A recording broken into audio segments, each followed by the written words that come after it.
Cursed is the man who does the work of the Lord with slackness. In the old days, if a believer worried about the state of the world, he was thought not to be right in the head and was destined for confinement in the tower.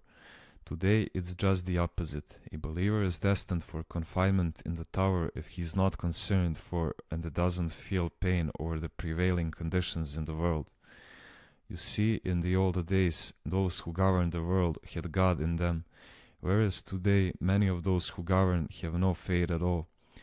Nowadays, many of them are trying to destroy everything, the family, youth, the church.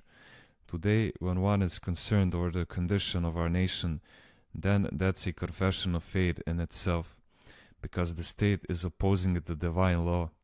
It's legislating laws that are contrary to the law of God. There are also some who are completely indifferent. They don't believe in the church and they don't recognize the nation either.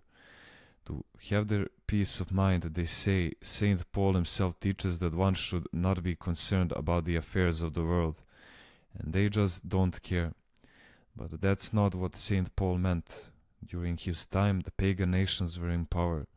Some people severed their ties from the state and turned to Christ.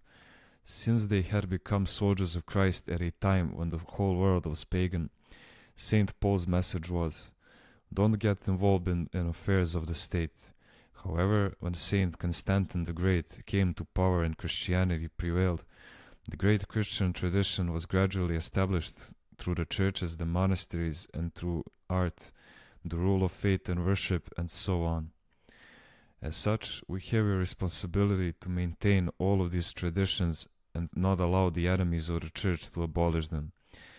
I have even heard spiritual fathers advising their spiritual children, don't get involved in affairs of the state. Now if they had attained such a high level of sanctity through prayer that they didn't care about anything worldly, then I would be the first to kiss their feet. But they are only indifferent. They don't want to rock the boat. Indifference is unacceptable even among worldly people, and even less so among spiritual people. An honorable spiritual person should do nothing indifferently. The prophet Jeremiah exhorts us by saying, Cursed is he who does the work of the Lord with slackness.